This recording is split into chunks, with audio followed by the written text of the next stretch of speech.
आज के कार्यक्रम का पहला सवाल जुड़ा है साइबर धोखाधड़ी निवारण तंत्र से। इस सवाल को पूछा है लोकसभा सांसद नवीन जिंदल ने। उन्होंने उपभोक्ता मामले, खाद्य और सार्वजनिक वितरण मंत्रालय से पूछा कि साइबर धोखाधड़ी के निवारण के लिए वर्तमान तंत्र का ब्यौरा क्या है।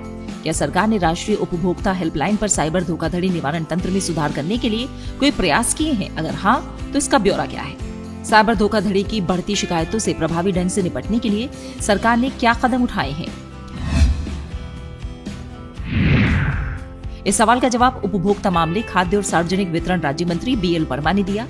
उन्होंने बताया कि भारत के संविधान की 7वीं अनुसूची के अनुसार पुलिस और सार्वजनिक व्यवस्था राज्य के विषय हैं। सरकार ने साइबर अपराधों से व्यापक और समन्वित तरीके से निपटने के लिए कानून प्रवर्तन एजेंसियों को एक ढांचा और इकोसिस्टम प्रदान करने के लिए एक संबद्ध कार्यालय के रूप में भारतीय साइबर अपराध समन्वय केंद्र की स्थापना की है। सरकार ने जनता को सभी प्रकार के साइबर अपराधों की रिपोर्ट करने में सक्षम बनाने के लिए राष्ट्रीय साइबर अपराध रिपोर्टिंग पोर्टल cybercrime.gov.in लॉन्च किया है। इस पोर्टल पर रिपोर्ट की गई साइबर अपराध की घटनाओं को कानून के प्रावधानों के अनुसार आगे की कार्रवाई के लिए स्वचालित रूप से संबंधित राज्य, संघ राज्य क्षेत्र की कानून प्रवर्तन एजेंसी को भेज दिया जाता है। वित्तीय धोखाधड़ी की तत्काल रिपोर्टिंग और धोखेबाजों द्वारा धन की हेराफेरी को रोकने के लिए नागरिक वित्तीय साइबर धोखाधड़ी रिपोर्टिंग और प्रबंधन प्रणाली शुरू की गई है। अब तक 9,94,000 से अधिक शिकायतों में 3,431 करोड़ रुपए से अधिक की वित्तीय राशि बचाई गई है। गृह मंत्रालय ने साइबर अपराध के बारे में जागरूकता फैलाने के लिए कई कदम उठाए हैं, जिसमें अन्य बातों के साथ ही SMS के माध्यम से संदेशों का प्रसार, I4C सोशल मीडिया अकाउंट यानी X, Facebook, Instagram, Telegram, radio अभियान, बहुल मीडिया में प्रचार के लिए MyGov को शामिल करना, राज्य और संघ राज्य क्षेत्रों के सहयोग से साइबर सुरक्षा और सुरक्षा जागरूकता सप्ताह का आयोजन, किशोरों छात्रों के लिए हैंडबुक का प्रकाशन, डिजिटल गिरफ्तारी और साइबर अपराधियों के अन्य कार्यप्रणाली पर समाचार पत्र विज्ञापन, डिजिटल गिरफ्तारी पर विशेष पोस्ट बनाने के लिए सोशल मीडिया इन्फ्लुएंसर्स का उपयोग, रेलवे स्टेशनों और हवाई अड्डों पर डिजिटल डिस्प्ले शामिल हैं। गृह मंत्रालय ने सभी राज्य, संघ राज्य क्षेत्र सरकारों को राष्ट्रीय साइबर अपराध रिपोर्टिंग पोर्टल cybercrime.gov.in और टोल फ्री हेल्पलाइन नंबर 1930 का व्यापक प्रचार करने के लिए परामर्श जारी किए हैं। उपभोक्ता मामले विभाग द्वारा संचालित राष्ट्रीय उपभोक्ता हेल्पलाइन देश भर में उपभोक्ताओं के लिए मुकदमा पूर्व स्तर पर शिकायत निवारण के लिए एकल पहुंच बिंदु के रूप में उभरी है। उपभोक्ता देश भर से 17 भाषाओं में टोल फ्री नंबर 1915 के माध्यम से अपनी शिकायतें दर्ज करा सकते हैं। इन शिकायतों को अपनी सुविधा के अनुसार विभिन्न माध्यमों WhatsApp, SMS, mail, NCH app, web portal, UMANG app के माध्यम से एकीकृत शिकायत निवारण तंत्र एक ओमनी चैनल IT सक्षम केंद्रीय पोर्टल पर पंजीकृत किया जा सकता है। 1022 कंपनियां जिन्होंने अभिसरण कार्यक्रम के तहत NCH के साथ स्वेच्छा से भागीदारी की है, अपनी निवारण प्रक्रिया के अनुसार सीधे इन शिकायतों का जवाब देती है और पोर्टल पर शिकायतकर्ता को फीडबैक देकर जवाब देती है। जिन कंपनियों ने राष्ट्रीय उपभोक्ता हेल्पलाइन के साथ भागीदारी नहीं की है, उनके खिलाफ शिकायतों को निवारण के लिए कंपनी की ईमेल ID पर भेज दिया जाता है। उपभोक्ताओं को ई-कॉमर्स के अनुचित प्रसार प्रथाओं से बचाने के लिए उपभोक्ता मामले विभाग ने उपभोक्ता संरक्षण अधिनियम 2019 के प्रावधानों के तहत उपभोक्ता संरक्षण नियम 2020 को अधिसूचित किया है। ये नियम अन्य बातों के साथ ही ई-वाणिज्य संस्थाओं की जिम्मेदारियों को रेखांकित करते हैं और ग्राहक शिकायत निवारण के प्रावधानों सहित मार्केटप्लेस और इन्वेंट्री ई-कॉमर्स संस्थाओं की देनदारियों को विनिर्दिष्ट करते हैं। केंद्रीय उपभोक्ता संरक्षण प्राधिकरण ने उपभोक्ता संरक्षण अधिनियम 2019 की धारा 18 के जरिए प्रदत्त शक्तियों का उपयोग करते हुए पहले ही डार्क पैटर्न की रोकथाम और विनियमन के लिए 30 नवंबर 2023 को 13 विनिर्दिष्ट डार्क पैटर्न को सूचीबद्ध करते हुए डार्क पैटर्न की रोकथाम और विनियमन के लिए दिशा निर्देश 2023 जारी किए। आज के कार्यक्रम का अगला सवाल जुड़ा है solar energy corporation of India से। इस सवाल को पूछा है लोकसभा सांसद DM कथीर आनंद और आनंद भदौरिया ने। इन सांसदों ने नवीन और नवीकरणीय ऊर्जा मंत्रालय से पूछा कि क्या solar energy corporation of India ने देश में इसके द्वारा संचालित योजनाओं के अंतर्गत अनेक सौर ऊर्जा परियोजनाओं का कार्यान्वयन किया है। अगर हाँ, तो ब्यौरा क्या है? क्या SECI द्वारा आवंटित सौर परियोजनाओं को आज की तिथि तक चालू किया गया है? अगर हाँ, तो ब्यौरा क्या है? क्या SECI ने निजी कंपनियों और राज्य सरकारों के साथ बढ़ी हुई दर पर विद्युत क्रय संबंधी समझौतों पर हस्ताक्षर किए हैं? अगर हाँ, तो ब्यौरा क्या है? क्या विद्युत क्रय समझौतों में रिश्वतखोरी के मामलों की भी सूचना मिली है? अगर हाँ, तो ब्यौरा क्या है और सरकार द्वारा इस संबंध में क्या कार्रवाई की गई है? इस सवाल का जवाब नवीन और नवीकरणीय ऊर्जा और विद्युत राज्य मंत्री श्रीपद यसो नाइक ने दिया। उन्होंने बताया कि 30 नवंबर 2024 की स्थिति के अनुसार solar energy corporation of India ने योजना निविदाओं के अंतर्गत लगभग 43.3 गीगावाट की सौर परियोजनाएं आवंटित की हैं। 30 नवंबर 2024 की स्थिति के अनुसार सेकी योजना के अंतर्गत लगभग 15.6 गीगावाट सौर परियोजनाओं चालू की गई है। आगे अपने जवाब में उन्होंने बताया कि योजना निविदाओं के अंतर्गत सेकी राज्य सरकारों के साथ विद्युत खरीद करार पर हस्ताक्षर नहीं करता। सेकी की अपनी परियोजनाओं के अंतर्गत राज्य सरकारों के साथ सेकी द्वारा हस्ताक्षरित पीपीए के भाग के रूप में नवीन और नवीकरणीय ऊर्जा मंत्रालय को रिश्वतखोरी के मामलों के संबंध में कोई आधिकारिक दस्तावेज प्राप्त नहीं हुए हैं।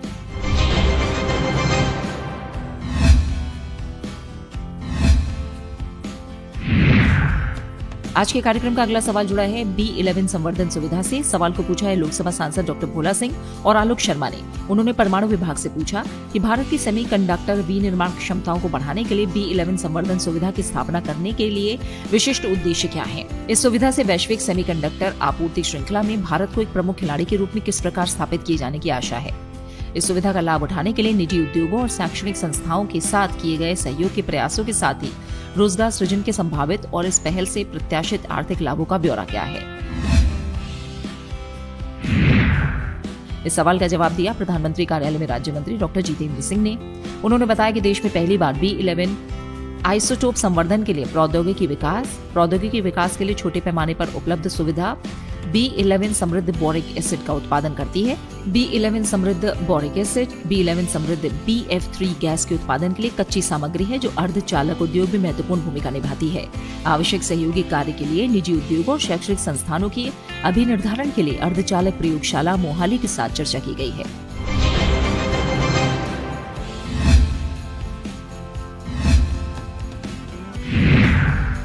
आज के कार्यक्रम का अगला सवाल जुड़ा है स्वच्छता ही सेवा 2024 अभियान से। सवाल को पूछा है लोकसभा सांसद विद्युत बरन महतो, कमलेश जांगड़े, लुम्बा राम और अनुराग शर्मा ने। इन सांसदों ने खान मंत्रालय से पूछा स्वच्छता ही सेवा 2024 अभियान के अंतर्गत 510 कार्यक्रमों का ब्यौरा क्या है और इन कार्यक्रमों में समुदायों के कितने सदस्यों ने भाग लिया और उनकी प्रभावशीलता के बारे में क्या प्रतिक्रिया प्राप्त हुई है। क्या इन आयोजनों के दौरान सफाई मित्रों को कोई सम्मान या सहायता प्रदान की गई, अगर हाँ तो ये उनके योगदान को किस प्रकार दर्शाता है। क्या सरकार ने स्वच्छता ही सेवा 2024 अभियान के अंतर्गत जांजगीर चांपा में कोई कार्यक्रम आयोजित किया है, अगर हाँ तो इसका ब्यौरा। मंत्रालय और इसके क्षेत्रीय संगठनों ने देश भर में कुल 609 कार्यक्रम आयोजित करके स्वच्छता ही सेवा 2024 अभियान में सक्रिय रूप से भाग लिया। इस बारे में पूरी जानकारी स्वच्छता ही सेवा पोर्टल में विधिवत दी गई है। इन कार्यक्रमों में जिला और स्थानीय प्राधिकरणों, सेना, पुलिस और स्थानीय समुदाय के सदस्यों सहित 40,830 लोगों ने भाग लिया। कार्यक्रमों के बारे में सर्वसम्मति बहुत सकारात्मक और उत्साहजनक है। खान मंत्रालय ने अपने क्षेत्रीय संगठनों के सहयोग से स्वच्छता ही सेवा अभियान के दौरान सफाई मित्रों के बहुमूल्य योगदान को माना। उनके समर्पण को सम्मानित करने के लिए निवारक स्वास्थ्य जांच शिविर और पीपीई किट और सुरक्षा सामग्री वितरित करके विशेष पहल की गई। इसके अतिरिक्त स्वास्थ्य और परिवार कल्याण मंत्रालय और विश्व स्वास्थ्य संगठन के अधिकारियों के सहयोग से टीबी जांच शिविर लगाया गया, जिसमें सफाई मित्रों के स्वास्थ्य और कल्याण की सुरक्षा के महत्व पर जोर दिया गया और सभी सफाई मित्रों को उनकी सेवाओं के सम्मान में प्रमाण पत्र प्रदान किए गए। इसके अलावा सभी सफाई मित्रों को जूते, टी शर्ट और टोपियां भी वितरित की गयी। SHS 2024 पोर्टल पर उपलब्ध ब्यौरे के अनुसार इस अभियान के दौरान जांजगीर चांपा में कोई कार्यकलाप नहीं किया। अटल ज्योति योजना से सवाल को पूछा है राजेश भाई नारायण भाई चुड़ासमा ने। उन्होंने ये सवाल नवीन और नवीकरणीय ऊर्जा मंत्रालय से पूछा और उन्होंने जानना चाहा कि अटल ज्योति योजना के लक्ष्य और उद्देश्य क्या है। गुजरात के विशेष संदर्भ में AJAY चरण 1 और चरण 2 के कार्य निष्पादन का ब्यौरा क्या है। गुजरात में AJAY के चरण 1 और चरण 2 में किन जिलों को चिन्हित किया गया है। क्या सरकार का विचार गुजरात के बाकी जिलों को शीघ्र ही शुरू करने वाले चरण 3 के अंतर्गत शामिल करने का है। राज्य मंत्री श्रीपद येसु नाइक ने दिया। उन्होंने बताया कि अटल ज्योति योजना का मुख्य उद्देश्य सार्वजनिक क्षेत्रों में बेहतर प्रकाश व्यवस्था के माध्यम से जीवन की गुणवत्ता, सुरक्षा और संरक्षा में सुधार करने के लिए विभिन्न स्थानों पर सार्वजनिक उपयोग के लिए सौर स्ट्रीट लाइटिंग प्रणालियां उपलब्ध कराना था। अटल ज्योति योजना चरण 1 के अंतर्गत लगभग 1,45,000 सौर स्ट्रीट लाइट की स्थापना के लिए संबंधित जिला मजिस्ट्रेटों द्वारा जारी की गई स्वीकृतियों के अनुसार MPLADS निधि का उपयोग करके देश में कुल मिलाकर लगभग 1,35,000 SSL स्थापित की गई।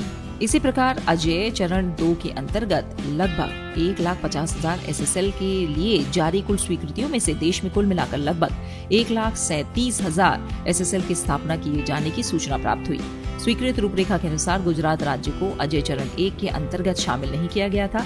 अजय चरण 2 के अंतर्गत राज्य के 2 महत्वाकांक्षी जिलों को शामिल किया गया है। 2 आकांक्षी जिलों या नर्मदा और दाहोद के संबंधित जिलाधिकारियों से प्राप्त स्वीकृतियों के आधार पर इन जिलों में कुल 3,000 सौर स्ट्रीट लाइटों की स्थापना के लिए सभी 3,000 SSL स्थापित किए जाने की सूचना प्राप्त हुई है।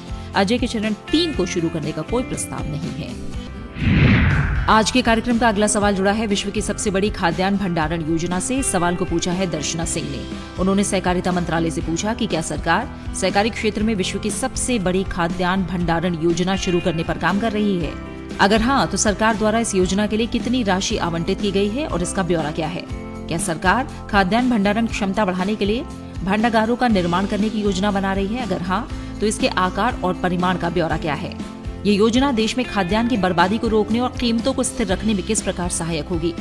उन्होंने बताया कि सरकार ने 31 मई 2023 को सहकारिता क्षेत्र में विश्व की सबसे बड़ी अन्न भंडारण योजना को मंजूरी दी है, जिसे पायलट परियोजना के रूप में शुरू किया जा चुका है। इस योजना में भारत सरकार की विभिन्न मौजूदा योजनाओं जैसे कृषि अवसंरचना कोष, कृषि विपणन अवसंरचना, कृषि यांत्रिकीकरण पर उपमिशन, प्रधानमंत्री सूक्ष्म खाद्य उद्यम उन्नयन योजना के अभिसरण से पैक्स स्तर पर विभिन्न कृषि अवसंरचनाओं जैसे गोदाम, कस्टम, हायरिंग सेंटर, प्रसंस्करण इकाइयों, उचित दरों की दुकानों की स्थापना करना शामिल है।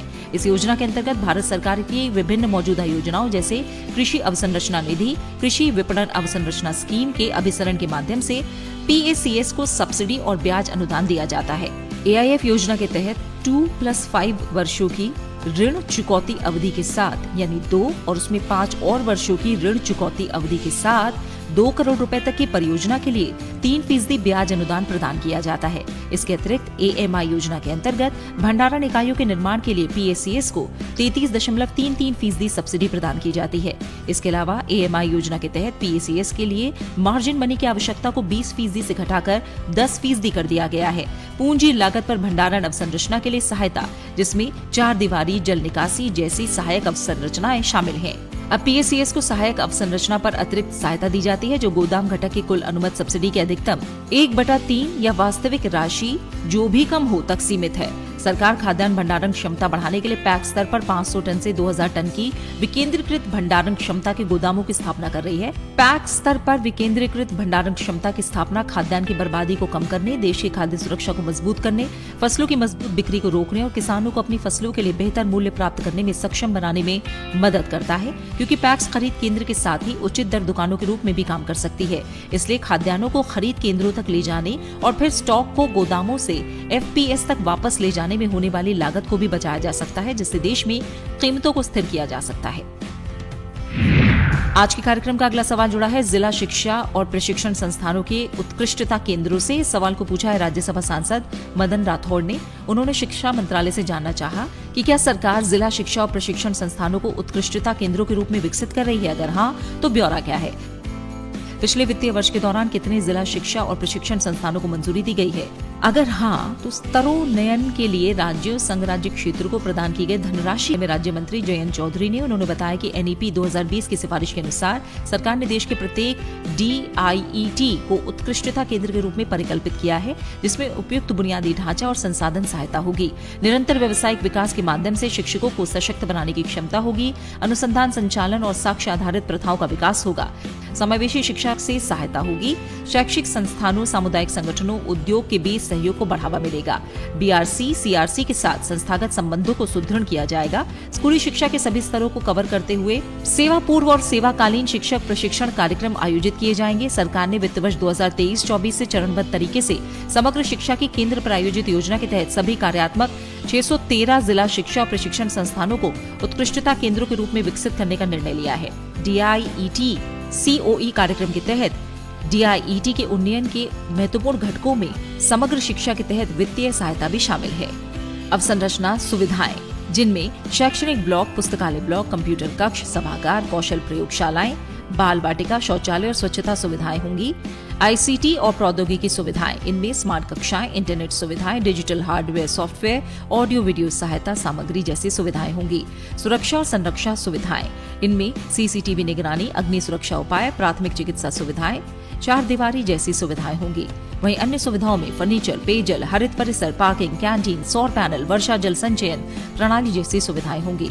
वित्त वर्ष 2023-24 के लिए राज्यों संघ राज्य क्षेत्रों द्वारा प्रस्तुत प्रस्तावों के आधार पर सरकार ने 33 राज्यों संघ राज्य क्षेत्रों के 125 DIET के उन्नयन के लिए 92,320 लाख रुपए की वित्तीय सहायता मंजूर की है, जिसमें से कुल 30,559 लाख रुपए 29 राज्य संघ राज्य क्षेत्रों को केंद्र प्रायोजित योजना समग्र शिक्षा के तहत DIET के उन्नयन के लिए केंद्रीय हिस्से के रूप में जारी किए गए हैं। आज के कार्यक्रम का अगला सवाल जुड़ा है डिजिटल साक्षरता से। सवाल को पूछा है संजय सेठ ने। उन्होंने शिक्षा मंत्रालय से जानना चाहा कि देश के विद्यार्थियों में डिजिटल साक्षरता बढ़ाने के लिए मंत्रालय द्वारा 2024 में कौन सी नई योजनाएं शुरू की गई हैं, इन योजनाओं को किस प्रकार वित्त पोषित किया जाएगा और इनके लिए अनुमानित बजट आवंटन क्या है।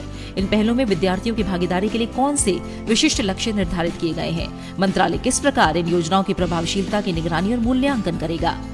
इन पहलों को ग्रामीण क्षेत्रों तक विस्तारित करने के लिए वहां क्या उपाय किए जाएंगे, अगर हाँ तो कौन सी कार्यनीतियां अपनाई जाएंगी। मंत्रालय में राज्य मंत्री जयंत चौधरी ने उन्होंने बताया कि राष्ट्रीय शिक्षा नीति के पैरा 4.23 में उल्लेख किया गया है कि डिजिटल साक्षरता, कोडिंग और संगठनात्मक सोच सहित सभी छात्रों द्वारा कुछ विषयों, कौशल और क्षमताओं को सीखा जाना चाहिए, जिन्हें विभिन्न डिजिटल पहल के माध्यम से बढ़ावा दिया जाता है। 17 मई 2020 को आत्मनिर्भर भारत अभियान के हिस्से के रूप में पीएम ई विद्या नाम की एक व्यापक पहल शुरू की है, जिसके तहत शिक्षा तक बहुमोड पहुंच को सक्षम बनाने के लिए डिजिटल, ऑनलाइन, ऑन एयर शिक्षा से संबंधित सभी प्रयासों को एकीकृत किया जाता है। पीएम ई विद्या पहल को समग्र शिक्षा योजना के तहत आवंटित बजट के माध्यम से सहायता दी जाती है और इसे एनसीईआरटी के सहयोग से लागू किया जाता है। इन पहलों के घटक सभी राज्यों, संघराज्य क्षेत्रों के सभी छात्रों के लिए निःशुल्क उपलब्ध है। क्योंकि शिक्षा समवर्ती सूची में है, इसलिए राज्य, संघराज्य क्षेत्र अपनी आवश्यकताओं के अनुसार इन पहलों की प्रभावशीलता का उपयोग, निगरानी और मूल्यांकन करने के लिए एनसीईआरटी के साथ सहयोग करते हैं। एनसीईआरटी इन पहलों की गुणवत्ता पर नियमित प्रतिक्रिया प्रस्तुत करता है। पीएम ई विद्या के प्रमुख घटक भी डिजिटल साक्षरता बढ़ाने की दिशा में जुड़े हुए हैं और इसमें शामिल है डीटीएच टीवी चैनल। इन चैनलों को 2024 को माननीय शिक्षा मंत्री द्वारा लॉन्च किया गया था। एनईपी के पैरा 24.4 में डिजिटल विभाजन को हल करने की परिकल्पना की गई है। इस तथ्य को देखते हुए कि अभी भी आबादी का एक बड़ा हिस्सा है जिसकी डिजिटल पहुंच अत्यधिक सीमित है, मौजूदा मास मीडिया जैसे टेलीविजन, रेडियो, सामुदायिक रेडियो का प्रसारण और दूरदर्शन प्रसारण के लिए बड़े पैमाने पर उपयोग किया जाएगा। वित्त वर्ष 2022-23 के लिए केंद्रीय बजट घोषणा के अनुसार 12 डीटीएच चैनलों को 200 पीएम ई विद्या डीटीएच टीवी चैनलों तक विस्तारित किया गया है, ताकि सभी राज्य, संघराज्य क्षेत्र में कक्षा 1 से 12 सहित विभिन्न भारतीय भाषाओं में पूरक शिक्षा प्रदान कर सकें। चैनलों को CIET एनसीईआरटी के साथ एक समझौता ज्ञापन के तहत राज्यों, संघराज्य क्षेत्र और स्वायत्त निकायों को आवंटित किया गया है। वो सभी कार्यात्मक हैं। इसके अलावा 6 दिसंबर 2024 को भारतीय सांकेतिक भाषा को बढ़ावा देने और ISL में शिक्षण सामग्री की व्यापक पहुंच को व्यापक दर्शकों तक सुनिश्चित करने के लिए एनईपी 2020 की सिफारिश के अनुरूप माननीय शिक्षा मंत्री ने एक समर्पित पीएम ई विद्या डीटीएच चैनल के माध्यम से श्रवण बाधित समुदाय के लिए सुलभ शिक्षण संसाधनों के माध्यम से समावेशी शिक्षा को बढ़ावा देने वाली एक समर्पित पहल शुरू की है। डिजिटली एक्सेसिबल इंफॉर्मेशन सिस्टम और NIOS वेबसाइट, यूट्यूब पर सांकेतिक भाषा में दृष्टि और श्रवण बाधितों के लिए विशेष ई सामग्री विकसित की गई है। ग्रामीण क्षेत्रों में छात्रों की डिजिटल साक्षरता बढ़ाने के लिए एनसीईआरटी द्वारा डीटीएच चैनलों और यूट्यूब पर प्रतिदिन डिजिटल साक्षरता पर 1 घंटे की सामग्री प्रसारित की जाती है। दीक्षा राज्यों, संघराज्य क्षेत्रों में स्कूल शिक्षा के लिए गुणवत्तापूर्ण ई सामग्री और सभी ग्रेडों के लिए QR कोड वाली सक्रिय पाठ्य पुस्तकें एक राष्ट्र एक डिजिटल प्लेटफॉर्म उपलब्ध कराने वाला राष्ट्रीय डिजिटल बुनियादी ढांचा है। एनसीईआरटी दीक्षा प्लेटफॉर्म के माध्यम से निष्ठा पाठ्यक्रम प्रस्तुत कर रहा है, जिसका एक उद्देश्य शिक्षक और स्कूल प्रमुखों को डिजिटल कौशल से सशक्त बनाना है, जिसका उपयोग छात्रों की डिजिटल साक्षरता को बढ़ाने के लिए किया जा सकता है। निष्ठा भारतीय भाषाओं में विभिन्न पाठ्यक्रमों को शामिल करता है। इसके तहत आर्टिफिशियल इंटेलिजेंस सहित शिक्षण अधिगम में ICT को शामिल किया गया है। ये उल्लेख किया जाना चाहिए कि सभी निष्ठा एकीकृत शिक्षण प्रशिक्षण कार्यक्रमों में स्कूल शिक्षा में प्रौद्योगिकी के उपयोग और एकीकरण, शिक्षण अधिगम और मूल्यांकन पर समर्पित पाठ्यक्रम मॉड्यूल है। देश भर में 63 लाख से अधिक शिक्षकों ने निष्ठा प्रशिक्षण पूरा कर लिया है। इसके अलावा कक्षा 11वीं और 12वीं के लिए दीक्षा प्लेटफॉर्म पर कंप्यूटर विज्ञान के पाठ्यक्रमों में डिजिटल साक्षरता घटक शामिल है। दीक्षा प्लेटफॉर्म पर महत्वपूर्ण आलोचनात्मक सोच कौशल को बढ़ावा देने और रचनात्मकता के लिए जगह देने के लिए वर्चुअल लैब्स पर एक वर्टिकल बनाया गया है। देश भर के शिक्षकों और शिक्षक प्रशिक्षकों के लिए पीएम ई विद्या डीटीएच टीवी चैनलों के माध्यम से वर्चुअल लैब बोर्ड पर प्रशिक्षण आयोजित किया गया है।